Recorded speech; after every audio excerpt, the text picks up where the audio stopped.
테이블 좌석으로 이동해 주시기 바랍니다. 감사합니다.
안내 말씀드립니다. 잠시 후 2시 50분부터 루키디데스의 함정, 미중 한반도 비핵화 게임의 결말은 세션이 시작할 예정이오니 참석자 여러분께서는 착석해 주시기 바랍니다. May I have your attention please? The destination of the Korea denuclearization will begin shortly. Please enter the hall and take your seats. Thank you.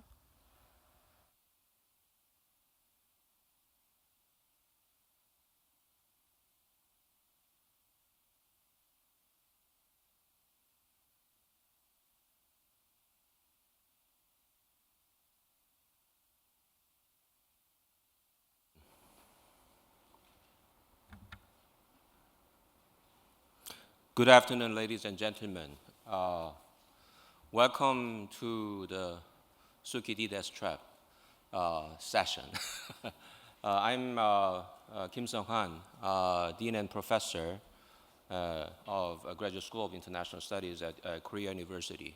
I'm very pleased to have this opportunity to moderate this session on US-China relationship and its impact upon the Korean Peninsula. As I just mentioned, this session was designed to assess current US-China relations and their possible impact on the process of dealing with the North Korean nuclear problem in particular. As you may know, as you may agree, the US-China is now undergoing a kind of experiencing trade war, if I may. But many pundits are saying this is not just a trade war. This is kind of a strategic war in the sense that this kind of a trade dispute is based on their kind of intensifying rivalry on strategic technologies on which the U.S. Superior power has been maintained for a long time, particularly since the end of the World War II. That's why we are talking about the so-called Thucydides trap. The ancient Greek historian pointed out it was the rise of Athens and the fear that instilled in Sparta that made the war between them inevitable. Then the next question is whether this kind of analogy can be applied to the current US-China, China-US relationship. That is one part of our agenda for today. And the second one is how these two giants can work together to resolve the North Korean nuclear conundrum, which has been, remaining unresolved for the past 25 years. So, against this backdrop, World Knowledge Forum has invited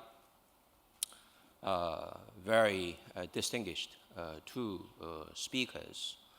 To my left, Professor Jingguo Jia Jingguo, who is a Dean and Professor of the School of International Studies at Peking University of China. He has been my longtime friend for almost 25 years. Okay, it has been the years of North Korean nuclear problem being unresolved. Okay, so our friendship has not contributed to the resolving of the North Korean nuclear problem. And to his left, General McMaster, you have already met him in the morning. General McMaster served as 26th National Security Advisor at the White House under the Donald Trump administration. Now he is staying at Stanford Hoover Institution in the capacity of Senior Fellow. So we have a kind of a perfect kind of a composition of panelists. Due to time limit, I will give 5 to 7 minutes to each speaker, and then I will ask some, a couple of questions, and then I will open the floor. So if you have any questions, get ready while listening, and then we will have a very lively, Q&A session. So I will give the floor to General McMaster first, and then 5 to 7 kickoff remark in terms of US-China and North Korea. So, General, you have the floor. All right, thank you, Professor Kim. Professor Jia, great to be with both of you. And it couldn't be a better time, really, to talk about US-China relations because it is in a period of flux and change. And it's important, more important than ever, that we have these conversations, I think, because it's the interests of the United States and China, but also South Korea, really, and the world, that we think clearly about the nature of our relationship, the direction that it's headed, and what we might do to come to mutually beneficial understandings, and especially as a basis for common action, especially where our interests obviously overlap. And so what I'd like to do, as I did this morning, is cast the relationship in context of three words that begin with C. The first is cooperation, looking for areas where we can cooperate, especially where it's so clear that our interests overlap. And I really believe that the denuclearization of North Korea, the denuclearization of the peninsula, is an area where our interests overlap completely. And that's because if you think through, what does a nuclear-armed North Korea do to the world? It's destabilizing to the world, well beyond the direct threat of a nuclear weapon fired out of North Korean territory, because I think it's not difficult to imagine the effect that a nuclearized North Korea would have on the non-proliferation regime in Northeast Asia and beyond. And so, do we want a Northeast Asia that has a nuclear-armed Japan, a nuclear-armed South Korea potentially, or for that matter, expanding even further to Vietnam or to Taiwan? I think it is clearly in China's interest, in the U.S. interest, to ensure that North Korea also doesn't have the opportunity to sell this capability to others, including potentially terrorist organizations. And so I think it's difficult to overstate the threat from a nuclear North Korea. And I do believe the leaders of both countries, China and the United States, recognize that this is an area where their interests overlap. I think it's an area of tremendous opportunity because China has a great deal of coercive economic influence on North Korea. 95% of all the trade going into North Korea is through China. So there is the potential for China to play, I would say, even a decisive role in the denuclearization of the peninsula. Other areas of cooperation, though, I think are due now for I think the United States and China to work on. One of those has to do with the threat of transnational terrorist organizations, and especially states who support those terrorist organizations. And I would say that Pakistan, or the ISI in Pakistan, fits into that category. Another area where China has a great deal of influence, and an area in which China is interested, obviously, in preventing the growth of the threat of terrorism in South Asia. So those are just two examples of cooperation.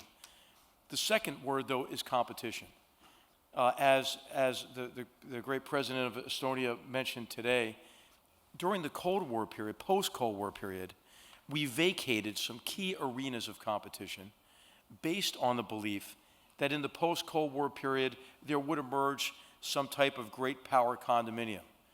And what we have seen is with the welcoming of China into the international trade and business system, is that China has not behaved as a trusted partner and has used a range of unfair trade and economic practices to grow and to succeed, which we want China to do, but to do so at others' expense.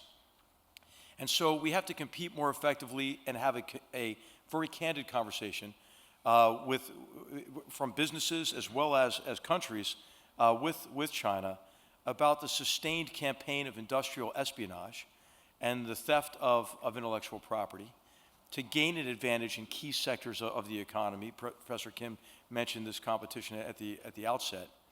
But then also laws that force the transfer of intellectual property to gain access to the Chinese market. Other mercantilist policies that are applied to really finance projects well below what the market would bear, and then trading debt for equity to take over strategic infrastructure.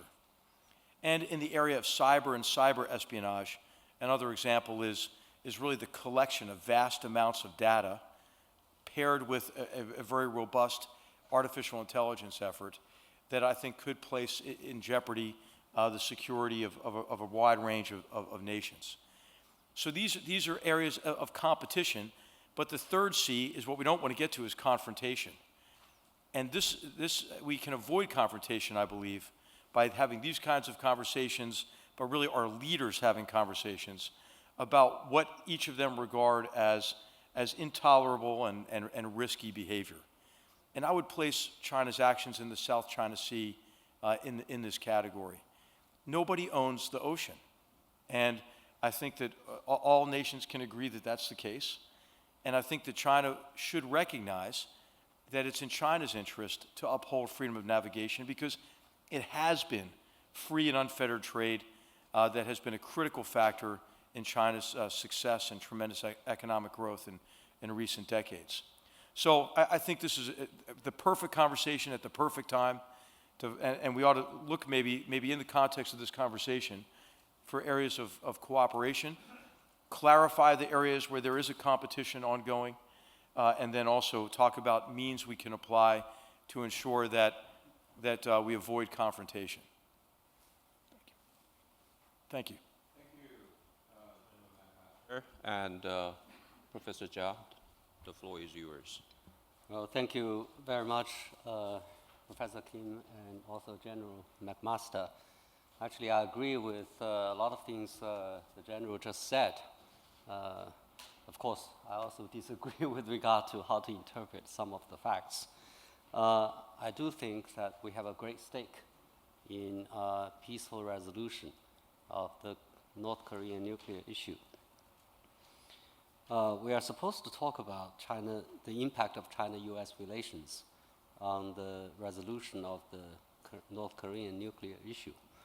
I think the relationship between China and the United States is entering a critical period. It's in the process of rapid deterioration. I'm sorry, I cannot give you a better news. Despite Chinese government's expressed willingness to meet the US halfway on trade disputes, the Trump administration has refused to settle it. Moreover, as shown in Vice President Pence's speech, it's ready to go beyond the trade war and try to contain China in a comprehensive way. The deterioration of US-China relations, I think, is likely to affect North Korean nuclear issue negatively in 3 ways. First, it gives less incentive for China to work with the US on the North Korean nuclear issue. The pressure on North Korea to give up nuclear weapons are effective, in part because of China's cooperation on economic sanctions. China cooperated with the US in part because it believes that North Korean nuclear denuclearization is good for everyone, especially also China, and in part because it viewed the US as a partner with great stakes or shared stakes in the world order. Now that the US is adopting a hostile policy toward China, many in China are no longer in the mood to cooperate with the US on this issue.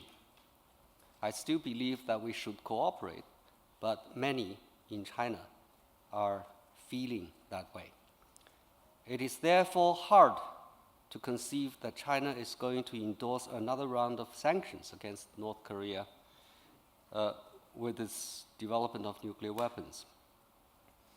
What about the threat North Korea poses to China with the development of nuclear weapons? Yes, the threats are still there. However, to many in China, given Trump's administration's policy toward China, the threat posed by North Korea nuclear issue is less than the threat posed by the US now. Pompeo said in China that it is not Trump administration's policy to contain China. To many Chinese, the contrary may be true. Second, given the importance nuclear weapons are for North Korea's survival, to persuade North Korea to give up nuclear weapons, the international society needs to address its fundamental concerns. These include military security, regime security, and developmental opportunities. Such concerns can only be addressed effectively through cooperation among the stakeholders such as South Korea, Japan, China, and the US. The US cannot do it alone. Why? The US may offer assurance on military security, but its offer is by no means enough to Pyongyang because of the deep distrust between the two countries, and also because the US policy changes with the elections and the Congress may not endorse it. The Trump administration is less credible in offering regime security in the eyes of Pyongyang. Even if it does offer, the efforts are likely to be undermined by the Congress and non-governmental forces in the US. And the US is even less likely to offer economic assistance to North Korea, at least not on the scale that requires. Given its huge and mounting deficit and the way North Korean government is viewed in the US, the chance for the Congress to improve it is almost nil.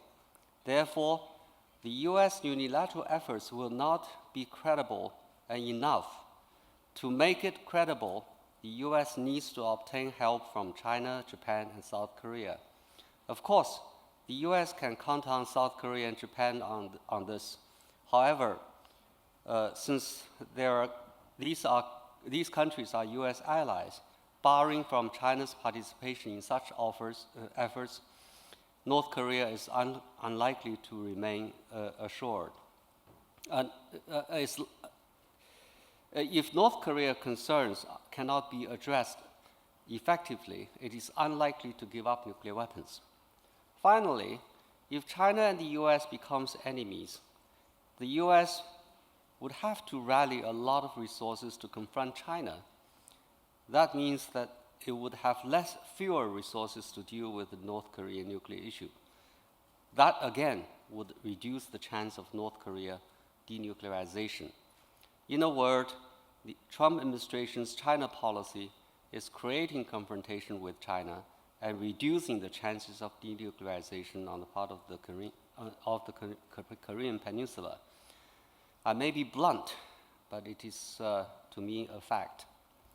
Worse, a confrontational relationship between China and the US would not only undermine efforts to maintain the non-proliferation regime, but also undermine the world order that the US created, led, and from which benefited most after the World War II. At the end of the World War II, the US became the leading power of the world.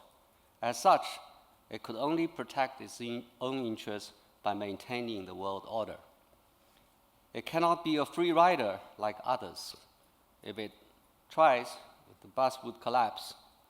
However, maintaining the world order is a very costly business.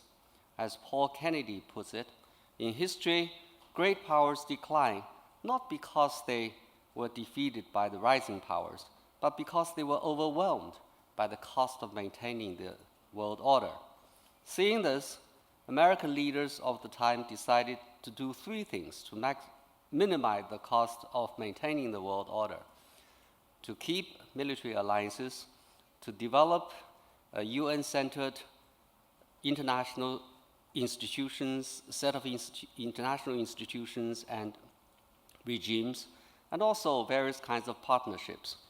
By doing so, it has encouraged other countries to chip in resources to help maintain the world order. And it had been quite successful. Over the years, despite various kinds of challenges, the Cold War, the technological revolution, globalization, terrorism, to name a few, the US has remained the #1 power in the world. To be sure, it also comes with some cost, but on balance, the US has benefited tremendously out of this. With the rise of China, I think the best way for the US to advance its own interests is to elicit China's help to maintain the world order, rather than squandering a lot of resources to confront China. It is sad that the Trump administration is now doing just that. China believes that it is in the best interest of China and the US to work together, even when it comes with some competition. As Chinese government has stated, it is willing to make necessary concessions on economic issues and to address various kinds of other challenges between the two countries through dialogue and negotiation. As a stakeholder in the existing international order, China wishes to work with the US to defend the world order and to deal with various kinds of regional and global challenges. It is hoped that the US would eventually appreciate this and work with China to arrest the trend of deterioration of relations between these two great countries in the best interest of the world as well as the two countries. Thank you very much. Thank you for those very excellent kickoffs. I think General McMaster eloquently kind of enumerated three areas in terms of U.S.-China relationship, the areas for cooperation and areas for competition, and the necessity for kind of a frank conversation. General, do you think this kind of multifaceted relationship can improve for the foreseeable future? I think Professor Jia pointed out United States is saying, doing some self-contradictory things. On the one hand, they emphasize cooperation, but actually they are investing more resources on U.S.-China kind of a competition. This is rather contributing to less rather than more in terms of denuclearizing North Korea. So what do you think? Left. Yes. Great, thank you. Well, Professor Zhao, thanks for your comments. Sadly, I think that they represent a huge step backward from what had been some progress on aligning our efforts and perspectives on North Korea. After the summit with President Trump and President Xi in Mar-a-Lago in April of 2017, I think we had made some considerable progress because we broke the paradigm of the past, which had been the United States asking for China's support as a favor on North Korea, when in fact we decided we weren't going to do that. And so I think it's useful to decouple the approach on North Korea from the overall U.S.-Chinese relationship, because we agreed up front then, at that summit, that it was in our mutual interest to work together on that, not as a favor to the United States, with the implicit, the implicit request there to really not confront China's economic aggression in terms of the broad range of practices I mentioned earlier. I think for Professor Kim, your question, actually the shift in U.S. policy removes what had been really a contradiction in U.S.-China policy by pulling the curtain back on Chinese behavior and really confronting it, instead of giving this illusion of a relationship that was mutually beneficial and that was leading at some point to a G2 kind of new kind of great power relationship, all the language you would hear out of the Chinese Communist Party. In fact, though, that language was really cover for a broad range of aggressive Chinese activity that really was to the disadvantage of the United States, South Korea, our free and open societies. And so to answer your question more succinctly, I guess, I don't see it as a contradiction. I think it is actually removes a contradiction in policy and provides an important clarification. Thank you. By the way, Professor Jia, I think that was a very interesting point. You pointed out we need to address North Korea's three concerns: the military security, regime security, and their developmental concerns. I understand we need to address military and development, particularly North Korea's Kim Jong-un appears to be quite serious about their economic development. But another point that provokes kind of a controversy is how to assure North Korean regime security. Okay, we can assure kind of a security in terms of a military perspective, but how can you guarantee kind of a regime security or regime stability of Kim Jong-un authorities? So can you elaborate? Basically, it involves efforts to try to undermine the North Korean government, subsurface, what do you call it? Subversive efforts to undermine the government. I think the government there is very much worried about this. Yeah. What do you mean by subversive actions? You well, mean you the try to deployment? support groups, dissidents in the country, and try to develop resistant groups, critics within North Korea. Within North Korea. So it's a possibility, or Is what is going on? China doing that?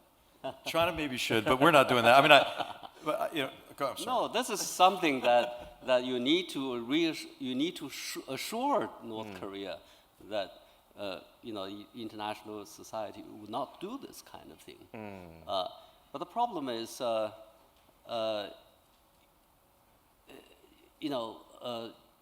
whether you're doing that or not, North Korea is worried. It needs the reassurance. Okay. Then how can you assure? Do you mind if I just comment just quickly Okay. on this? I would like to hear more about what is causing this need for reassurance. Every act of aggression that has affected the Korean Peninsula since June of 1950 has been conducted by North Korea. Every act.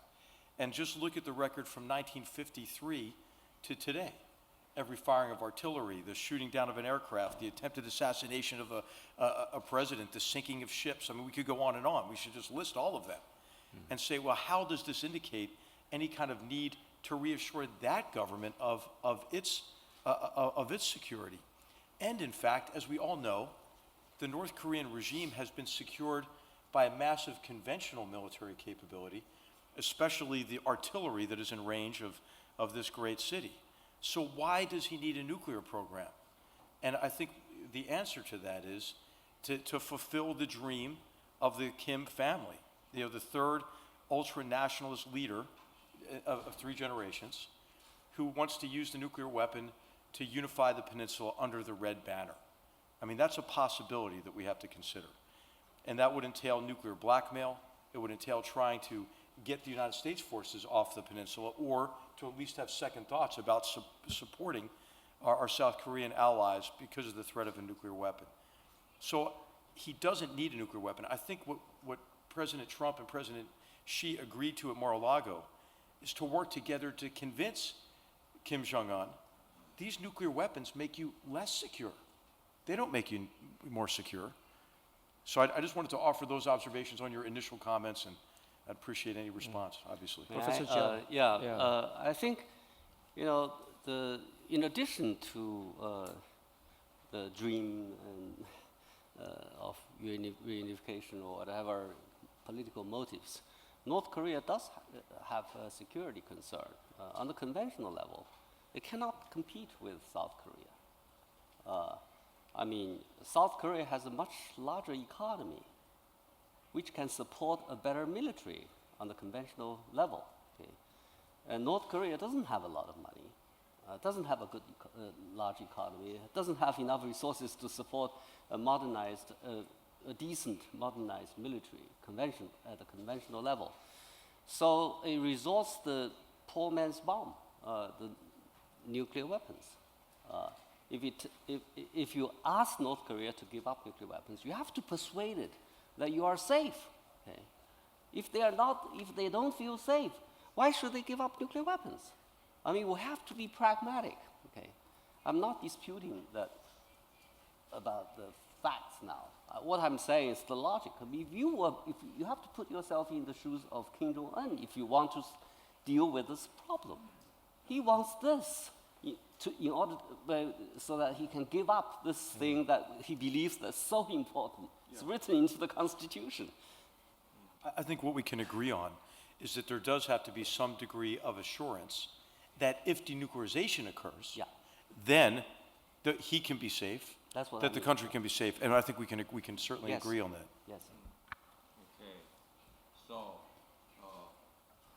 our discussion is already heated, so this is the right timing for me to open the this floor. isn't heated, So come on. is anybody has a question to address to these two speakers, please raise your hand, and you need to identify yourself briefly and then ask questions. Please clarify, to whom your question is going to be addressed. Yes, Gordon, you have the floor. Thank you. Gordon Flake with the Perth US Asia Center at the University of Western Australia. Thank you both for remarkably insightful presentations. I wanted to ask two questions, and they're intertwined. The first question goes to the relationship between the economic and trade issues and the security issues. For a long time, North Korea was one area where China and the United States could agree. And for the better part of 20 years, any recitation of US-China relations would focus on our cooperation on North Korea. And yet over the last few months, we've had a cessation of economic talks. Last week, it was announced that the security dialogue was not going forward. The Secretary of State had an interesting exchange in China just a few days ago. And so the question I have, and the concern I have, is the economic tension between China and the United States spilling over into the security realm so that we're not having the dialogue necessary, especially on very important issues like North Korea? So that's question number one. The second question really has to do with US-China cooperation and sanctions. One area where I think analysts, myself included, were inclined to give great credit to the Trump administration, particularly the first year under your leadership, was on the international coordination of maximum pressure. Now, it wasn't a new policy, it was a continuum from previous administrations, but really the level and degree of international cooperation that was reached in the first year of this Trump administration was unseen before in history.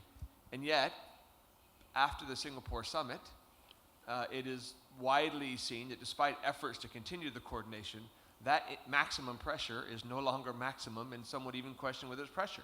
China, for its part, has gone a very different direction. Today in South Korea, you have the foreign minister talking about removing the May 24 sanctions. So the two countries closest are no longer vigorously applying maximum pressure, and that has to do directly with the approach the United States took in Singapore. So I'm curious, again, and I'll ask it to both of you, General McMaster, given your role in that first year, how you see this, how can we continue to build it given the process in Singapore? And the question for Professor Jha is, does China post-Singapore feel less pressure to actively participate in a policy of maximum pressure on sanctions? Very provocative questions, okay? So is there anybody else who want to raise questions after this? So in the meantime, I'll ask General McMaster to answer those questions. Okay, Gordon, thank you. On the relationship between trade issues, economic issues, and security, I would just say that the response on China's unfair trade and economic practices, I think everybody can agree, is way overdue. And it's also connected to political subversion and disinformation, much like Australia has encountered and exposed in recent months and across the last year, as well as New Zealand and others. You see it also in the backlash to Chinese investments that have allowed them to garner real control of key infrastructure in other countries, communications infrastructure, physical infrastructure. So this is not just a US response. I think it is a broader global response to, again, these unfair trade and economic practices and mercantilist policies. I think it was inevitable, right? And I think we've seen this shift, and I think it really comes from the recognition that the fundamental assumption that China, if welcomed into the international economic order, would play by the rules and then ultimately liberalize. China is in many ways, doubling down on state-owned enterprises and public subsidies for private companies, which give them an unfair competitive advantage and the ability to dominate markets in ways that affect our industries and our workers in a negative manner. And I mentioned the intellectual property issues and so forth. So I think it was just overdue. It was just going to happen. And I think the way it's managed now, and if we can get to a place where it's clear that China will play by the rules, and China will see that as in their benefit. But the real question is, can China liberalize and play by the rules and maintain the firm grip of the Chinese Communist Party on power? And I think that is the fundamental issue that Chinese leadership is going to grapple with. I mean, that's my perspective on it. Professor Zhao will have a much better and better informed perspective than I will. On the maximum pressure campaign, I give credit to all countries on that. We work together as a real international effort, and I want to thank South Korea and Japan in particular were great allies, but really all the nations work together. And I think give Kim Jong-un some of the credit too. You know, when you murder your brother in a public airport with a nerve agent, it kind of raises the question. Well, you want that guy to have a nuclear weapon? So I think he himself and the continued repression of his own people, you know, the murdering of his uncle with an aircraft weapon in front of a stadium full of people. I mean, this is behavior that I think woke up the world. That if that guy gets a nuclear weapon, who doesn't, right? And so I think that what's key is, though, the approach that we agreed on, and I hope that we still agree on, is that we would not alleviate the pressure prematurely and relax the sanctions, because that would put us right back into the failed pattern of the past, where North Korea enters into negotiations or discussions to create the illusion of progress, to reap as much economic benefit and payoffs, frankly, you know, as they can squeeze out of us, and then drags on inconclusive negotiations until we get a weak agreement that actually locks in the status quo as the new normal, and then they immediately break that agreement. So that's what we can't do again. And so I think looking at the failure of the agreed framework, for example, is very important, and we ought to learn from that. And I do hope, I mean, of course, this is a bit of a jolt to Chinese leadership, I think, that the United States is taking a different approach on trade and economic practices and competing again. But I think once we get over that shock, we have a range of additional conversations. You know, my hope is anyway, that we'll come to some sort of an accommodation based on a better understanding of what matters to both countries. Okay, what do you think? Actually, your initial kick-up remark actually answered to Gordon's first question. Actually, the economic tension between US and China has kind of a spillover effect on the North Korean nuclear problem. And how about sanctions? Do you think this is the right timing for us to ease sanctions on North Korea?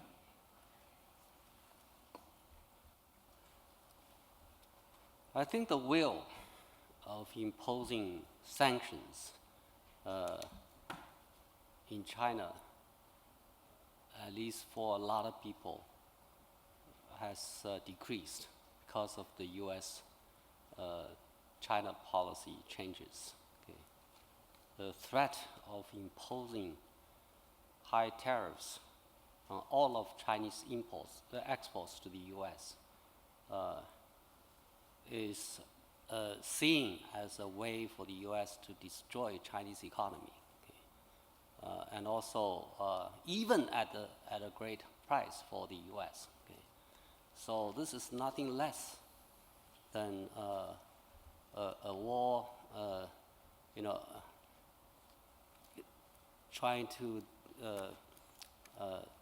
destroy China, and to a lot of people, they are, the people who used to be friendly to the U.S. are really worried, okay, that this policy is not going to do good to the U.S. It's doing something worse for China, and also probably it would have brought negative consequences for the rest of the world. So to increasing number of Chinese, the US threat to China is much broader and bigger and more serious to China than the North Korean nuclear weapons. This is unfortunate, but this is the policy effect on the part of the Trump administration. And there is certainly spillover of trade war from economics to other spheres. It make the U.S. Make Americans feel that China is the threat. Okay, let's contain China. Okay, so there are a lot of efforts on this part. Even the previous innocuous people-to-people exchange are viewed with great alarm in the are portrayed as the efforts of the evil empire to interfere in American domestic politics. I don't know from when on the U.S. is so short of confidence in itself. How can China interfere in U.S. politics? Okay. You have a great system. How can people in the U.S. listen to China to change its votes? Okay. And this is something fabricated. And also to say that Chinese students are the agents of the Chinese government to influence American politics. I mean, this is like to say every Chinese tourist is a propaganda machine for the Chinese government. I mean, it's too much. When I watch this, I really wonder why these people are doing this to poison the relationship between our two countries. Okay, we are really worried. Okay. Can I comment just quickly? Yeah, I'd just like to agree with Professor Zhao. This is a real danger. Is that the U.S. will view any kind of activity with China as suspicious and vice versa. And this is the period of time I think we ought to try to accelerate and expand, positive exchanges and frank conversations. And I would just say that the U.S. has a role in that by making sure there's not some sort of a politicized, extreme depiction of Chinese activities in the United States. But also I think some responsibility rests with China to curtail the espionage activities, industrial espionage activities. I mean, the stealing of tens of millions of people's personal data and exfiltrating that to China. I mean, there have been such brazen, I think, events and actions that it risks the kind of danger that you mentioned, Professor Zhao. So I just would say that there's responsibility on both sides to manage this, and I think we've both seen the benefit of growing China-U.S. relations. We have also seen a downside, as I mentioned, and a threat really associated with a form of economic aggression. So anyway, I agree with you. Let's make sure that we don't curtail. These are the kind of discussions we're having today, and as well as the broad range of other activities that are mutually beneficial to both countries and to the people of both countries. Is there any other question to raise? This is the Korean reality, When it comes to, U.S. China presence, they have all of a sudden become reluctant to ask questions. I can't believe that there's not going to be a South Korean question, and the only guy who asked the question was an Australian with an American accent. It can't be possible. Yeah, you have any additional yeah, comments? just have a few words to say. I agree with the general that we should try to contain the extremist views of each other. I think in China too, we have people who believe that the U.S. has been conspiring against us all the time. they are worried, they demand the government to take extreme actions, and we don't want people of this kind to shape our relationship. We want the people who are pragmatists, who believe in cooperation to deal with our problems, who believe in dialogue and negotiation, consultation to address our concerns. Okay? So we should not let the extreme views to become policies, which would hurt both people of both countries and probably the rest of the world as well. By the way, many, particularly the American pundits, are saying that China tends to see North Korea through the lens of US-China strategic competition, which means North Korean nuclear issue, for example, is not to be separated from other regional strategic issues such as Taiwan, East China Sea, or South China Sea issues. You remarks and presentation sort of hinted at that kind of linkage, between these issues. Is there any possibility for China to try to delink security issues from economic issues? That is one question. Is there any possibility for China to delink North Korean issue from the rest of other regional strategic issues? Well, certainly there is possibility when the relationship of our country, which is complex, full of problems and areas of cooperation, then we can separate the issues and deal with it. But when the relationship is in a bad shape, that's a different story.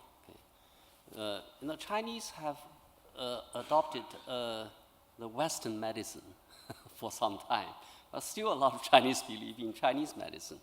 The difference between the Chinese medicine and the Western medicine is the Chinese medicine medical theory treats the body as a whole. So if you have a certain illness on your hand, the doctor may try to give you some medicine to strengthen your body so that your hand heals by itself. But in the Western medicine is focused on the on the symptom, and then try to address the symptom, and then in the hope that the whole body would be fine. So we have two different approaches when it comes to how to deal with issues, and this is in this case, I think when the relationships, if the relationship is perceived as very bad, then maybe it will be viewed, any issue will be viewed in terms of the whole. And when the relationship is very good, you tend to view the problem from the holistic perspective. But when the relationship is normal, then you can separate the issues and deal with the issues individually. I don't know, that's my hunch. Do you have any response? Well, I would just say that I think in recent years, recent decades, we worked very hard to create the illusion of a harmonious relationship, when in fact the behavior, and I would say China's behavior in particular, and the forms of behavior that I mentioned, were actually disadvantaging not only the United States but other free and open societies. And so I think that it is better to have some tension in the relationship now, associated with a frank exposure of this behavior and a resolve to compete, than to continue to create the illusion of a harmonious relationship. Because as we maintained that illusion of a harmonious relationship, China has actually not only taken aggressive economic action, some of the action that I mentioned, but also from a security perspective, some very aggressive action in the South China Sea. I mean, destroying ecosystems to build these islands, and then pledging not to weaponize them, and then weaponizing them, actually firing lasers at our pilots who are operating in that area, taking aggressive action with this destroyer recently. So I think that it is better for us to actually confront these kind of behaviors than to be complacent or to be absent from these arenas of competition, because I think that could really, that condition of being absent, not having these frank exchanges, was what could lead to confrontation. And that's what I think all of us would want to avoid. Yes, yeah. Yeah, I think it's to the Trump administration, the U.S. is taken advantage of, not only by China, but also by the rest of the world. Okay? But to many Chinese, they argue that the U.S. has taken advantage of us. Okay? So it's a question of how you look at the facts. Okay? If you talk about China-U.S. trade, I think the U.S. has benefited, if not more than China, at least as much as China. Okay? You are enjoying the cheap quality products imported from China, made in part in China, or with things in China, mostly with parts, patents, copyrights from other countries. And then we have a surplus. But the surplus is, the way you count surplus is very different. So on the surface, the U.S. runs a big trade deficit. But in reality, the U.S. has benefited tremendously from this process. But then we get the impression that the administration is saying that China has taken advantage of us. But if you are economists, if you look at the statistics very carefully, you will see that nobody has taken advantage of nobody. Okay? It's a question of everybody benefits from this process. It's business. Okay? And there are problems between the two countries, like intellectual property rights. China's protection has a lot room to improve, that's for sure. But China has made a tremendous progress in this regard as well. I mean, China is a developing country until recently. Even today, in many parts of China is still a developing country. But China, the protection of intellectual property rights is something relatively new to China. So China has been learning, and China has learned now that to be an innovative country, you have to protect intellectual property rights. Okay? China is making a lot of efforts in this. We have common interests in this in the days, more and more common interests on this issue in the days to come. Okay? This applies to many other areas. So to say, to emphasize on negative facts is easy. Because we all can find instances in which you don't like what the other country does. But we need to see the trend of development. We need to find, areas of, interest in which we convert, our interests converge. In this way, we can, we can develop a better relationship in the best interest of the two countries. I think conflict, on specific issues are fine. But if we have an all-out conflict, I don't think we are going to benefit from this. Actually, the enemy is of your own making. If you demonize China, Chinese would demonize the U.S., then we are enemies. And then we end up with squandering a lot of resources of fighting each other instead of taking care of our interests in other areas, in terms of maintaining the international order, in terms of protecting our other interests. Okay. So I think criticisms are fine, and pressures on specific issues are fine. but to make the other as the enemy, to take a confrontational approach, I think is a poor strategy. Okay, it sounds like a concluding remark. Nevertheless, this is a wrap-up, moment. So Well, I will well, give yeah. 1 minute Sure. to General McMaster and then Okay. Professor Jia. Well, just to clarify, no leader in the United States has called China an enemy. What we have called China in the national security strategy is a strategic rival, and highlighted the need to compete effectively. I think we ought to really look at Chinese Communist Party policy decisions, and those are policy decisions to engage in a systematic campaign of espionage and influence. Those are decisions to target sectors of the global economy for domination through the theft and transfer of intellectual property and the subsidization of private industries to drive prices artificially low, then to overproduce and dump them into those markets to put people out of business. I mean, these are the kinds of policy and practice issues that we have to compete, we have to highlight, and we have to address. And then there are also some systemic issues, right? When you look at Chinese businesses and economic interaction, you think, oh, God, they're like us. Well, there are elements of the Chinese economy that are like us. But there are elements of the Chinese economy that are not like us. And when I say us, I mean free and open market capitalist systems. This is a model of authoritarian capitalism.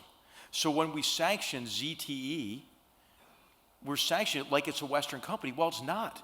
What ZTE did was at the behest of the Chinese government. So we have to think about really the systemic problems and talk about those and how we can work around them, but also confront some of the real policy issues as well. Thank you. Professor Jia?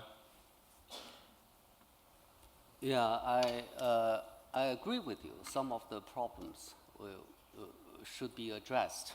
I think we can, a lot of people in China actually, agree that ZTE should be sanctioned because it violates the rule. So let's talk issue by issue. Okay. In terms of espionage, I think every country conducts espionage. The U.S. probably is the biggest country that carries this kind of work. We need intelligence. Every country needs intelligence. But to what extent you can use the collected information, that's another issue that we can talk about.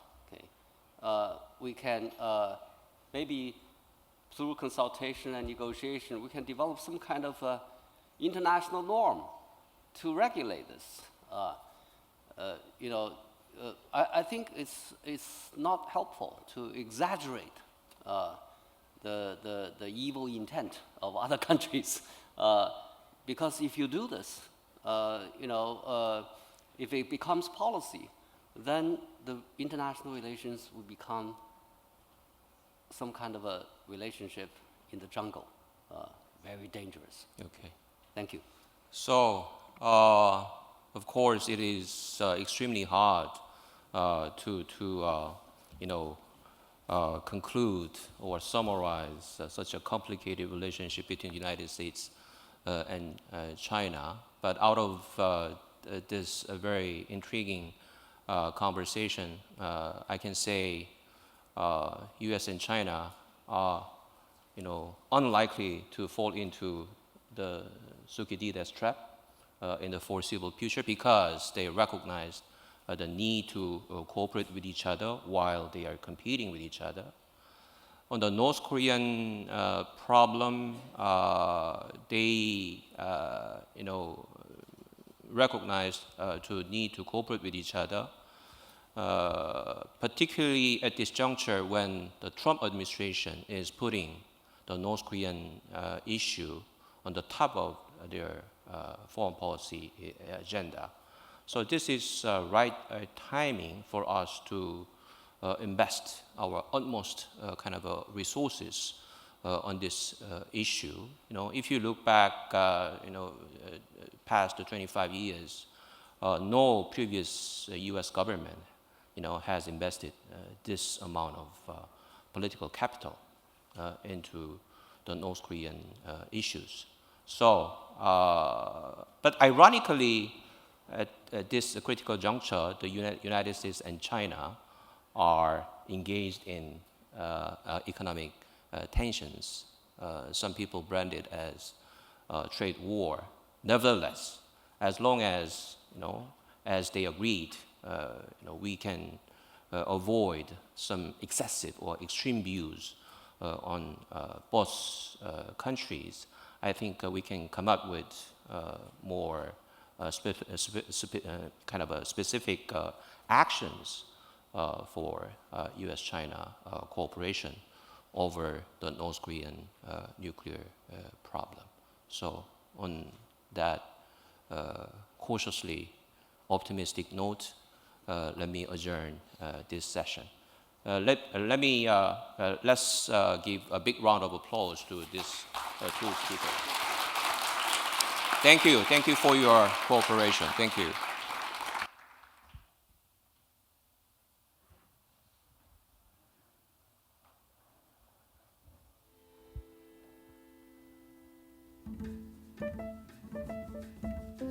세션이 종료되었습니다. 사용하신 통역 수신기는 자리에 놓아주시고 퇴장 시 잊으신 물건은 없으신지 다시 한번 확인 부탁드립니다. 아울러 다음 세션은 4시 10분 시작 예정입니다. 감사합니다.